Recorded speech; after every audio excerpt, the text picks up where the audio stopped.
பர்திமேயு சுவிசேஷ ஊழியங்கள் வழங்கும் நற்செய்தி நேரம். தேவ செய்தி பாஸ்டர் ஆர். அகஸ்டின். இந்த நாளில் உங்களோடு நான் பேசி வருகிறேன். அந்தரங்கம், வெளியரங்கம். வெளியரங்கமாகாத அந்தரங்கம் கிடையாது. எவ்வளவு பெரிய மனுஷனுடைய அந்தரங்கமும் ஒரு நாள் வெளியரங்கம் ஆயிரும். எந்த காரியம் இருட்டில் செஞ்சாலும் அது வெளிச்சத்துக்கு என்ன செய்யப்படும்? வந்துடும். மறந்துடாதீங்க. உங்களுடைய வேதத்தை திருப்பிக் கொள்ளுங்க. பிரசங்கியின் புஸ்தகத்தில் 12ஆம் அதிகாரத்தில் 14ஆம் வசனம். நான் நல்லதுதானே பிரதர் செஞ்சுருக்கேன், நல்லது செஞ்சுட்டு நான் மறைச்சி வச்சுருக்கேன், யாருக்கும் சொல்கிறதே இல்லை. நான் நல்லது செஞ்சால் சொல்கிறது ரொம்ப நல்லது, என் நன்மை மட்டும் யாருக்கு தெரிஞ்சு என்ன சொல்லுவாங்க தெரியுமா? நிச்சயமாக கர்த்தருக்கு தெரியும். ஏன்னா அவர் ஒரு நாள் ஒவ்வொரு கிரியைக்கும் அந்தரங்கமான எல்லா காரியத்தில் அது நன்மையாக இருக்கலாம், தீமையாக இருக்கலாம். ஆனால் நியாயத்தில் கொண்டு வந்து கட்டாயம் நிப்பாட்டுவார். இதை மறந்துடாதீங்க.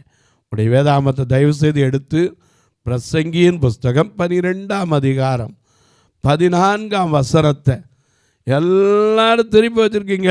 திருப்பி வைக்கிறவங்களா? நம்ம எல்லாம் அலல்லும் எல்லாம் சேர்ந்து பாடணும். ஒவ்வொரு உன் குரல் கேட்டு அதன்படி நடக்கின்றே.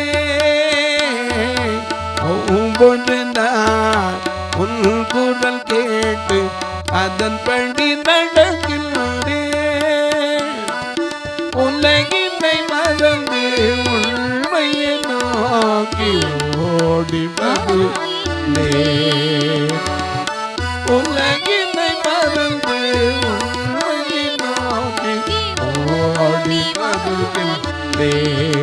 தினமும் ஆண்டவரே உன் பாதம் சரணடைந்தே. அடிமை நானையா, உமது அடிமை நானையா. ஆயிரம் ஆயிரம் துன்பங்கள் வந்தாலும் அகன்று போக மாட்டேன், உம்மை விட்டு அகன்று போக மாட்டேன். ஆண்டவரே உன் பாதம் சரணடைந்தே. அடிமை நானையா.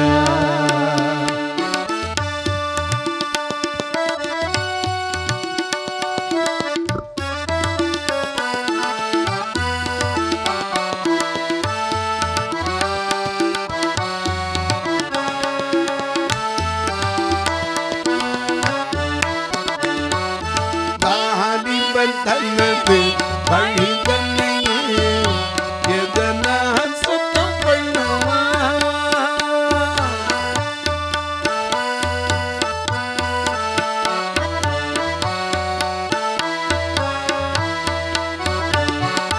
மானிவன் தன்னது வழி தன்னையே எதனால் சுத்தம் பண்ணுவா. மானிவன் தன்னது வழி தன்னையே எதனால் சுத்தம் பண்ணுவா. தேவனே உமது வார்த்தையின்படியே, தேவனே உமது வார்த்தையின்படியே ஆண்டு கொள்வதினா. தேவனே உமது வார்த்தையின்படியே ஆண்டு கொள்வதினா. தினமும் ஆண்டவரே உன் பாதம் சரணடைந்தே. அடிமை நானையா, உமது அடிமை நானையா. ஆயிரம் ஆயிரம் துன்பங்கள் வந்தாலும் அகன்று போக மாட்டேன், உம்மை விட்டு அகன்று போட்டே. ஆண்டவரே உன் பாதம் சரணடைந்தேன். அடிமை நானையா, உமது அடிமை நானையா.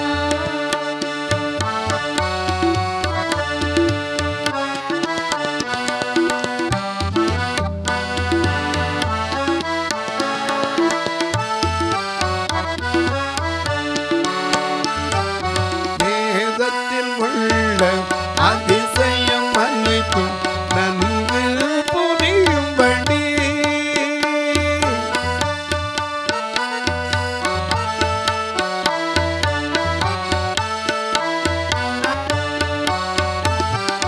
வேதத்தில் உள்ள அதிசயம் அனைத்தும் நன்கு புரியும்படி தேவனை என்னது கண்களையே, தேவனை என்னது கண்களையே, தினமோ திறந்தருளோ. தேவனை என்னது கண்களையே, தினமோ திறந்தருளோ. தினமோ ஆண்டவரே உன் பாதம் சரணடைந்தேன். அடிமை நானையா, உமது அடிமை நானையா. ஆயிரம் ஆயிரம் துன்பங்கள் வந்தும் அகன்று போக மாட்டேன். உம்மை விட்டு அகன்று போக மாட்டேன். ஆண்டவரே உன் பாதம் சரணடைந்தேன். அடிமை நானையா. எல்லாம் எடுத்திருப்பீங்க. இப்போ வாசிக்க சொல்லட்டுமா? பிரசங்கியின் புஸ்தகம் 12ஆம் அதிகாரம் கடைசி வசனம் 14ஆம் வசனம். ஒவ்வொரு கிரியையையும் நல்ல கவனிங்க. கிரியை இல்லாத விசுவாசம் ஒரு மனுஷனை என்ன செய்யாது? ரட்சிக்கவே செய்யாது. நான் சொல்லல, வேதமே சொல்லுது. யாக்கோபு 2:19 தேவன் உண்டு என்று விசுவாசிக்கிறாயே அது நல்லதுதான். பிசாசுகளும் விசுவாசித்து நடுங்குகின்றன. வீடான மனுஷனே கிரியைகள் இல்லாத விசுவாசம் செத்ததென்று நீ அறிய வேண்டுமோ? கிரியை இருக்கணும், ஆனா நற்கிரியைகளா துர்க்கிரியைகளா? பிரசங்கி 8:11 வாசிக்கிறோம், துர்க்கிரியைகளுக்கு தக்க தண்டனை சீக்கிரமாய் நடமாதபடியினால் இருதயம் பொல்லாப்பை செய்ய அவர்களுக்குள்ளே துணிகரம் கொண்டிருக்கிறது. நற்கிரியைகளை செய்யறதுக்கெல்லாம் யோசிக்க, துர்க்கிரியை செய்யறதுக்கு யோசிக்க மாட்டேன்றாங்க, டக்குன்னு செஞ்சிடறாங்க. ஆனால் ஒன்றை மறந்துட்டோம், நாம் செய்கிற எந்த கிரியையாக இருந்தாலும் சரி, நற்கிரியையாக இருக்கலாம், துர்க்கிரியையாக இருக்கலாம், நல்லதாக இருக்கலாம், கெட்டதாக இருக்கலாம், நன்மையாக இருக்கலாம், தீமையாக இருக்கலாம். ஆனால் எல்லாத்தையும் தேவன் என்ன செய்வார்? நியாயத்திலே மறந்துடாதீங்க, மறந்துடாதீங்க, மறந்துடாதீங்க. என்னென்னத்தையோ மறக்காம நினைவில் வச்சிருக்கீங்களே. கல்யாணம் ஆகி 59 வருஷம் ஆச்சு பிரதர், எனக்காரு ஜெபம் பண்ணுங்க. நல்லது.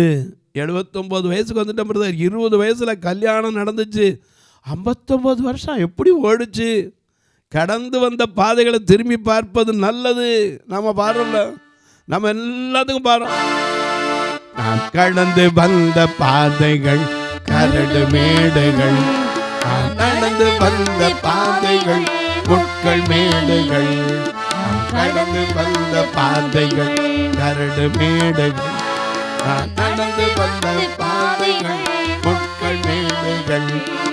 நடக்க முடியல, அடி நடக்க முடியல, நடக்க முடியல, அடி நடக்க முடியல.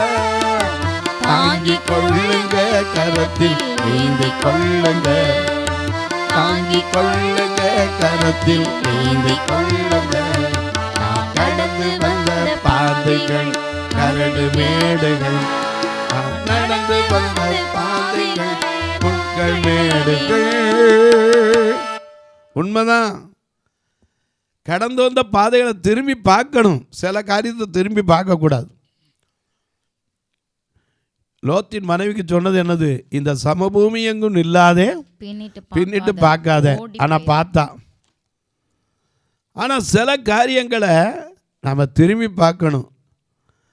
ஏன்னா நமக்கு இருந்த காரியங்களை அனாதையாய் அலைந்தேன் நான் திரிந்தேன் ஐயா, அனாதையாய் அலைந்தேன் நான் திரிந்தேன் ஐயா, அழாதே என்று சொல்லி அழைத்தீரையா, அழாதே என்று சொல்லி அழைத்தீரையா.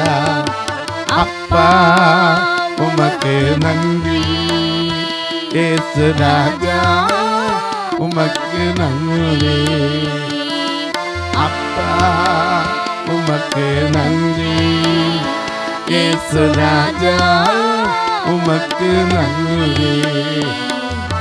கடந்து வந்த பாதைகளை திரும்பி பார்க்கிறேன், கண்ணீரோடு கர்த்தாவே நன்றி சொல்கிறேன், நன்றி சொல்கிறேன்.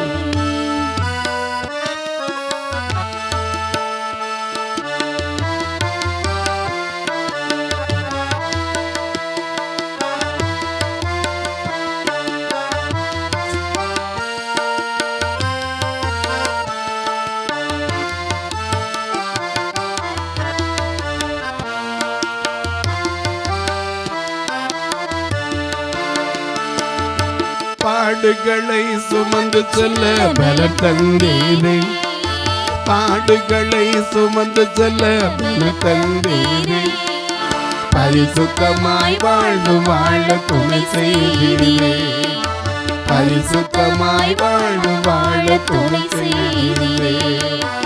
அப்பா உமக்கு நன்றி, இயேசு ராஜா உமக்கு நன்றி. அப்பா உமக்கு நன்றி, இயேசு ராஜா உமக்கு நன்றி. சில காரியங்களை திரும்பி பார்க்கக்கூடாது, திரும்பி பார்க்கணும். சில காரியங்களை நினைக்கணும், சில காரியங்களை மறக்கணும். நமக்கு அது தெரியலை. ஆண்டவர் எல்லாத்துக்கும் சொல்லியிருக்கார். லூக்கா 17:32 சொன்னார், லோத்தின் மனைவியை நினைத்து கொள்ளுங்கள். உபாகமம் 24:9 மிரியாமுக்கு எகிப்திலிருந்து புறப்பட்டு வந்தபோது நடந்தது நினைத்து கொள்ளுங்கள். எபிரேயர் 13:7 உங்களை விசுவாசத்திலே போதித்து நடத்தினவர்களை நன்றாய் நினைத்து அவருடைய முடிவை கவனித்து அவருடைய விசுவாசத்தை பின்பற்றுங்கள். அநேக காரியங்களை நமக்கு எழுதி வச்சிருக்கார். ஆனால் எல்லாத்தையும் மறந்துடக்கூடாது. ஒன்றை மறக்காமல் ஞாபகம் வச்சுங்க. நாம் செய்கிற நல்லதுக்கும் நாம் செய்கிற கெட்டதுக்கும் நியாய தீர்ப்பு உண்டு. ஒவ்வொரு மனிதனுக்கும் உண்டு. எனக்காக இருந்தாலும் உண்டு, உனங்களுக்காக இருந்தாலும் யாருக்காக இருந்தாலும் உண்டு. எனக்கு அன்பானுளே,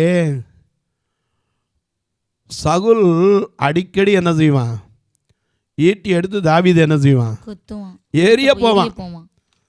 ஏன்னா சில நேரம் அவனுக்குள்ள ஒரு ஆவி வந்துடும், உடனே ஈட்டியை தூக்கிடுவான். ஆனால் அவனுடைய வாழ்க்கை கடைசியில் எதில் முடிஞ்சு? அந்த ஈட்டினால தான் முடிஞ்சு. 2 சாமுவேல் 1:6 பார்க்கிறோம். ஒரு வாலிபன் வர்றான். அங்கே தாவீது கேட்குறான், எப்பா என்ன விஷயம்? நீ வந்திருக்கே, என்ன விஷயம் கொஞ்சம் சொல்லுண்ணா. அதனால் நான் தற்செயலாக கில்கோவா மலைக்கு போயிருந்தேன். அப்படி போகும்போது வில் வீரரெல்லாம் நெருங்கி இருந்தாங்க. சவுலும் யோனத்தானும் மிகவும் நெருக்கப்பட்டிருந்தான். தன் ஈட்டியில் சவுல் என்ன செய்து கொண்டுதான்?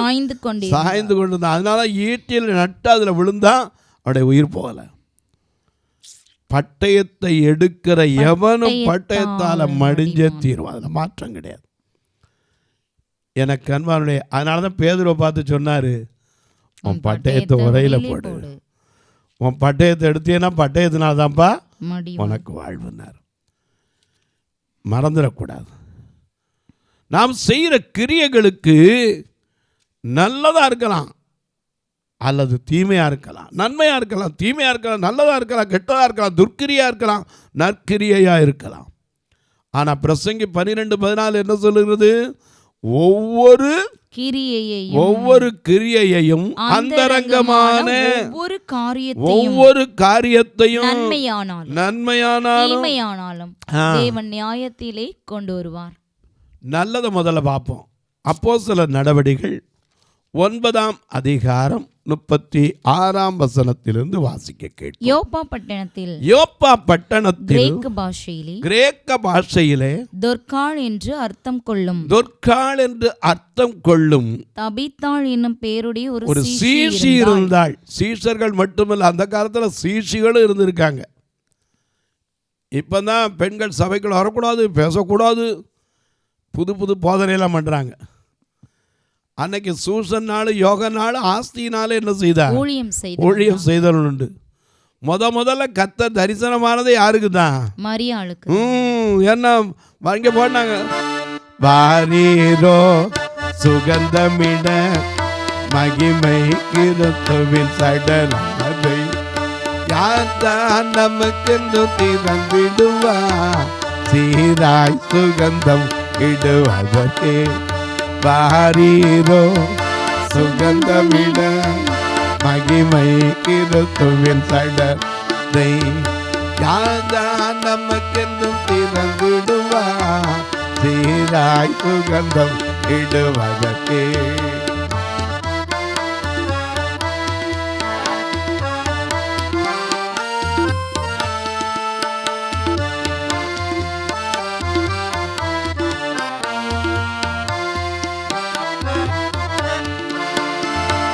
வாரத்தின் முதல் நாள் காலையிலே மரியாள் கல்லறைக்குள்ளே நாளே கல்லறையை மோற்று பார்க்கும்போது இயேசுவின் சடலத்தை காணவில்லை.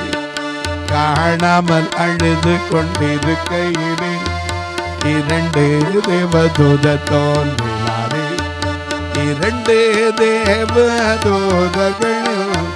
தேவதூதர்களில் ஒருவன் சொன்னார், வாரீரோ சுகந்தமிட மகிமை கிறிஸ்துவின் சடலத்தை. முதல்ல மகதலேனா மரியாளும் மார்க் 16ஆம் அதிகாரத்திலே மிக அழகா எழுதப்பட்டிருக்கு. 4ஆம் வசனத்திலிருந்து பாருங்க, மார்க் 16 4ஆம் வசனத்திலிருந்து மிக அழகா நமக்கு அந்த கல் பெரிதா இருந்தது. போனது யாரு? முதல்ல இருந்தே வாசிங்க. ஓய்வு நாள பின்பு மகதலேனா மரியாளும் யாக்கோபின் தாயாகிய மரியாளும் சலோமே என்பவளும் அவருக்கு சுகந்த வர்க்கமிட அவைகளை வாங்கிக் கொண்டு வாரத்தின் முதலாம் நாள் கல்லறை சூரியன் உதயமாகிற போது கல்லறையின் இடத்தில் வந்து கல்லறையின் வாசலில் இருக்கிற கல்லை நமக்காக யார் புரட்டி தள்ளுவான் என்று ஒருவரோடொருவர் சொல்லிக் கொண்டிருந்தார்கள். அந்த கல் மிகவும் பெரிதாய் இருந்தது. அவர்கள் ஏறிட்டு பார்க்கிற போது தள்ளப்பட்டிருக்க கண்டார்கள். ஹல்லேலூயா. அவர்கள் கல்லறைக்குள் பிரவேசித்த போது வெள்ளை அங்கி தரித்தவனாய் வலது பக்கத்தில் உட்கார்ந்திருந்த ஒரு வாலிபனை கண்டு பயந்தார்கள். அவன் அவர்களை நோக்கி, பயப்படாதிருங்கள், சிலுவையில் அறையப்பட்ட இயேசுவை தேடுகிறீர்கள், அவர் உயிர்த்தெழுந்தார், அவர் இங்கே இல்லை, அவரை வைத்த இடத்தை வந்து பாருங்கள். இந்த காலத்துல தான் பெண்கள் அப்படி இப்படின்றாங்க. ஆணா இருக்கலாம், பெண்ணா இருக்கலாம். சீஷிகளும் அன்றைக்கு இருந்தார்கள். யோப்பா பட்டணத்திலே தொர்காள் என்று பெயர் கொள்ளும் கிரேக்க பாஷையில தவித்தாள். எதுக்காக தவித்தாளோ எனக்கு தெரியாது, பின்னாடி தெரியுது. எனக்கு அன்பாலே தவித்தாள் என்று சொல்லப்படுகிற ஒரு சீஷி இருந்தாள். அவள் நற்கிரியைகளையும், அவள் என்ன கிரியைகளை செய்தாள்? நற்கிரியைகளையும் தர்மங்களையும் மிகுதியாய் செய்து கொண்டு வந்தார். ஆனா டிவியில காட்டல.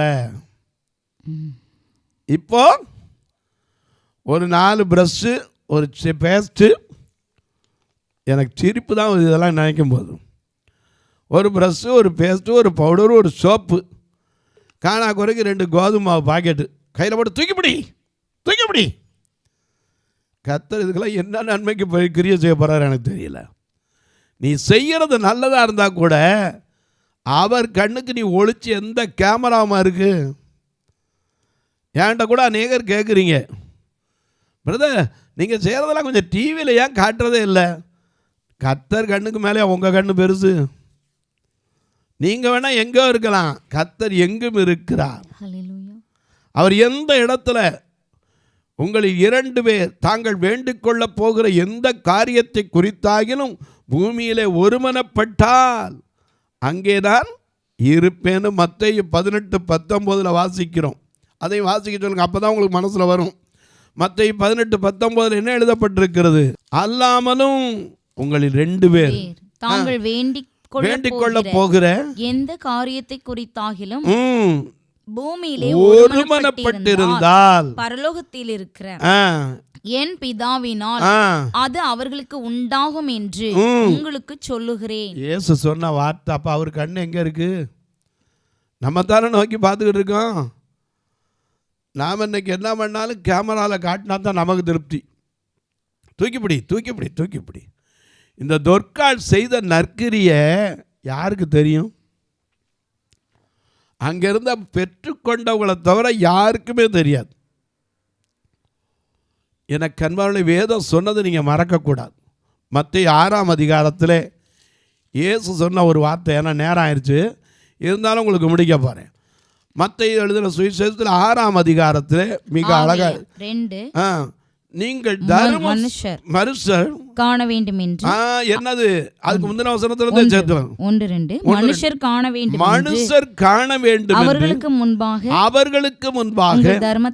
உங்கள் தர்மத்தை செய்யாதபடிக்கு முதல்ல எச்சரிக்கையா இருங்க. செய்தால் பரலோகத்தில் இருக்கிற உங்கள் பிதாவினிடத்தில் உங்களுக்கு பலன் என்ன? ஆகையால் நீ தர்மம் செய்யும் போது மனுஷரால் புகழப்படுவதற்கும் ஆலயங்களிலும் வீதிகளிலும் செய்கிறது போல உனக்கு முன்பாக தாரை ஊதுவியாதே அவர்கள் தங்கள் பலனை அடைந்து தீர்ந்தாயிட்டு. இங்கே கணக்கு முடிச்சிடுவார், அங்க கணக்கு இருக்காது. எங்க கணக்கு வேணும்? தொலைக்காட்சியில் பார்க்கிற என் அன்பு மக்களே, இந்த நிகழ்ச்சியை நாள்தோறும் பார்க்குறீங்க, கேட்குறீங்க, பரவசம் அடைகிறீங்க. ஒரு வார்த்தை இதுக்காக ஜெபம் பண்ணுங்க. ஏன்னா ஒவ்வொரு நாளும் நான் பேச வரும்போது பரீட்சைக்கு வர்ற மாதிரி வருவேன். பரீட்சை எழுத போனால் என்ன பயத்தோடு தேர்வுக்கு போவோம், அந்த பயத்தோடு தான் வருவேன். ஏன்னா பேச போகிறது மனுஷ வார்த்தை இல்லை, தேவனுடைய வார்த்தை. அதை கொஞ்சம் கூட நம்ம சுயத்தில் வந்துடக்கூடாது. காலையில் எழுந்திரிச்சோடனே நான் 4:30 மணிக்கு எழுந்திரிச்சோடனே சொன்ன ஆண்டவரே இன்றைக்கி ரெக்கார்டிங் போகிறேன், யாருக்கு என்ன தேவையோ அந்த வார்த்தையை என் வாயில் வைங்க. நானாக என் சுயத்தில் எதையும் பேசிடக்கூடாது. நீங்கள் சொல்லி கேட்டு நான் பேசணும். இப்படி ஜெபம் பண்ணி தரோம். இன்னைக்கு வரைக்கும் கர்த்தர் பேச வைக்கிறார். இந்த நிகழ்ச்சியை பார்க்குற நீங்களும் எனக்காக, எனக்குள்ளும் துர்க்கிரியைகள் இருக்கலாம், இல்லைன்னு நான் சொல்ல மாட்டேன். எல்லாம் நல்லதாக இருக்குன்னு சொல்ல மாட்டேன், நானும் மனுஷன்தான். அதனால் துர்க்கிரியைகள் இல்லைன்னு சொல்ல முடியாது. நீங்களும் அதற்காக எனக்காக ஜெபம் பண்ணுங்க. உங்கள் ஜெபக்காரி எது இருந்தாலும் எப்பவும் காலையில் 10லேருந்து 5 மணிக்குள்ளே தாராளமாக சொல்லுங்கள். இந்த ஊழியத்தை குறித்து நீங்கள் இன்னும் அதிகம் அறிந்து கொள்ள வேண்டுமானால் இந்த ஜிபே ஃபோன்பேயில் தொடர்பு கொள்றதோட என்கிட்ட கேளுங்க. எத்தனையோ காரியங்கள் உண்டு. ஒவ்வொரு ஞாயிற்றுக்கிழமையும் நான் உங்களை கூட்டிகிட்டு வர்றது கூட ஒரு வேன் வாடகைக்கு 4000 ரூபா. எல்லோரும் நிறையா ஆத்மானு ஜெபம் பண்ணுவாங்க, நான் கொஞ்சம் கூட்டிகிட்டு வாங்கமே. ஏன் தெரியுமா? இவங்களுக்கு எல்லா வசதியும் செஞ்சு அனுப்புறதுக்கு எனக்கு வேணுமே. ஆண்டவரே நீங்கள் கொடுத்தா நிறையா கொண்டு வாங்க, நிறையா கூட்டிகிட்டு வாங்க. நீங்கள் கொஞ்சமாக கொடுக்கும்போது கொஞ்சமாகவே கூட்டிகிட்டு வாங்கன்னு தான் ஜெபம் பண்ணுவேன். அவருடைய கருத்தில் தான் விட்டுருவேன். ஆண்டவர் சீக்கிரத்தில் ஒரு வேனை சொந்தமாக கொடுப்பார், என் விசுவாசம். இப்போ கூட திருநெல்வேலியில் பார்வையற்ற பெண்கள் தங்குறதுக்காக ஒரு அறையை கட்டி வருகிறோம். 800 சதுரடியில். ஒரு சதுரடி 2300 ரூபா. நீங்களும் என் போல ஒரு அன்பு சகோதரியாக இருப்பீங்கன்னா, உங்களுக்கு நல்ல கண்ணு காலு கையை ஆண்டவர் கொடுத்துருக்கார். குறைவுள்ள மக்களுக்காக உங்கள் மனதில் பாரம் கொடுத்தா ஒரு சதுரடி கட்டுறதுக்கு ஒவ்வொருத்தராக எழுதா 800 பேர் இருந்திருந்தா மிச்சம் தாராளம் கட்டலாம். நீங்களும் அதற்காக ஜெபியுங்கள். எனக்கு அன்பானவர்களுக்கு பிறந்த நாள், திருமண நாள், நல்ல நாட்கள், வேலை கிடைத்த நாட்கள், உயர்வு கிடைத்த நாட்கள், உங்கள் வழக்கில் தீர்ப்பு வந்த நாட்கள், நெடுநாள் காத்திருந்து ஒரு வீடு கட்டி பால் காய்ச்சும் போது ஒருக்கெல்லாம் சாப்பாடு போடுவீங்கள்ல. இந்த பார்வையற்ற மக்கள் வந்து கலந்து கொள்ள முடியாமல் இருக்கலாம், உங்களுக்கு ஒரு மொய் எழுத கூட வசதி இல்லாமல் இருக்கலாம். ஆனால் அவங்களுக்கு ஒரு சாப்பாடு கொடுக்க கர்த்தர் உங்களை ஏவினால் அது நிச்சயமாக தேவனுடைய பார்வையில் விலையேற பெற்றது. இந்த பார்வையற்றவருக்கு பிறந்த பிள்ளையுடைய கல்விக்காக உதவலாம். ஏன் மரித்தா கூட சொந்தக்காரனுக்கு மனசு வர மாட்டேங்குது அடக்கம் பண்ணுறதுக்கு. இந்த ஃபியூனரல் ஃபண்டுக்காக உதவலாம். எப்படியா பிரதர்? இதில் 2 நம்பர் வந்துக்கிட்டே இருக்கு, இதுலையா தொடர்பு கொள்ளுங்க, என்கிட்ட கேளுங்க. ஒருவேளை உங்களுக்கு பில்லு வைக்கணும், எங்களுக்கு அப்படிப்பட்ட வழிவாய்ப்புகள் உண்டான்னு கேட்டிங்கன்னா தாராளமாக அதுக்கும் வழி இருக்க சொல்கிறேன். ஒருவேளை ஆண்டவர் கொடுக்குறதுக்கு என்னங்க கணக்கு, அவர் எவ்வளவோ கொடுத்தாரு, அள்ளி கொடுத்தவரை நான் கிள்ளி கொடுக்குற கணக்கு என்ன வேணும்னா அதை பற்றி யோசிக்க வேண்டியதே இல்லை. இப்போ உங்களுக்காக ஜெபிக்கட்டுமா? நல்ல பிதாவே, நன்றியோடு துதிக்கிறோம் சுவாமி. இந்த மனமகிழ்ச்சியான நல்ல நாளிலே அந்தரங்க காரியங்கள் வெளியரங்கமானால் என்ன? வெளியரங்கம் அந்தரங்கம்னா என்ன? கணவன் மனைவிக்குள்ள இருக்கிற அந்தரங்கங்கள் வெளியரங்கமாக இருக்கட்டும், மாமியார் மருமகளுக்குள்ளே வெளியரங்கமாகட்டும், பெற்றோர் பிள்ளைகளுக்குள்ளே ஒருவருக்கொருவர் வெளியரங்கமான செயல்கள் இருக்கட்டும். அது நல்லதாக இருக்கலாம், கெட்டதாக இருக்கலாம். ஆனால் தேவன் ஒரு நாள் நியாய தீர்ப்பில் கொண்டு வருவார் என்கிற எண்ணத்தோடு ஐயா நாங்கள் எப்போதும் தெய்வ பயத்தோடு நடந்தால் அதில் எந்த ஆசீர்வாத குறைச்சலும் வருவதில்லை. ஒவ்வொருவருக்கும் அப்படிப்பட்ட உணர்வுள்ள இருதயத்தை கொடு. சங்கீதம் 119:34 படி எனக்கு ஒரு உணர்வை தாரும் என்றானே. ஒவ்வொருவருக்கும் தன் சொந்த மாம்சத்திடத்தில் மறைக்காத ஒரு அனுபவம், தான் புருஷனிடத்தில் மனைவி மறைக்காம, மனைவி இடத்துல புருஷன் மறைக்காம, பெற்ற தகப்பன் தாயிடத்தில் பிள்ளைகள் மறைக்காம அந்தரங்கங்களை வெளியரங்கமாய் பேசுகிற அனுபவத்தை ஒவ்வொருவருக்கும் தார். வானத்திற்கும் பூமிக்கும் சகல அதிகாரம் கொண்ட இயேசு கிறிஸ்துவின் ஈடு இணையற்ற வல்லமையுள்ள நாமத்தில் ஜெபிக்கிறேன் நல்ல பிதாவே, ஆமென். சபை ஆராதனை ஞாயிறு காலை 10 மணி முதல் 12 மணி வரை. இடம் பர்திமேயு சுவிசேஷ ஆலயம், அன்னை சத்யா நகர், இளமனூர் அஞ்சல், சக்கிமங்கலம் வழி, மதுரை மாவட்டம். பின்கோட் 625201 மற்றும் பர்திமேயு சுவிசேஷ ஜெப வீடு, flat number 107, Eden garden, Muthur, Tirunelveli. Pin code 627011.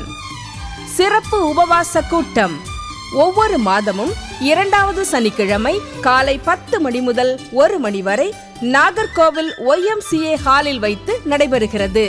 மற்றும் ஒவ்வொரு மாதமும் 4வது சனிக்கிழமை காலை 10 மணி முதல் 1 மணி வரை திருநெல்வேலி புதிய பேருந்து நிலையம் அருகில் உள்ள கிரேஸ் ஹாலில் வைத்து நடைபெறுகிறது. எங்கள் எல்லா ஆராதனைகளிலும் கலந்து கொண்டு தேவனை மகிமைப்படுத்த அன்பாய் அழைக்கிறோம். உங்கள் உதாரத்துவமான காணிக்கைகளினால் இவ்வூழியத்தை தாங்க விரும்பினால் R Augustine, account number 5021364331, IFSC code IDIB 000B066, Indian bank, BP Kulam, Madurai. GPay number 9842181917, BGM ministries மற்றும் 9442559772, பிளைண்ட் மினிஸ்ட்ரீஸ் அகஸ்டின். உங்கள் தொடர்புக்கு பாஸ்டர் ஆர் அகஸ்டின், பர்திமேயு சுவிசேஷ ஊழியங்கள், நாகமலை, புதுக்கோட்டை, மதுரை 625019. தொலைபேசி எண்கள் 9842181917 மற்றும் 9442559772. கர்த்தர் தாமே உங்களை ஆசீர்வதிப்பாராக.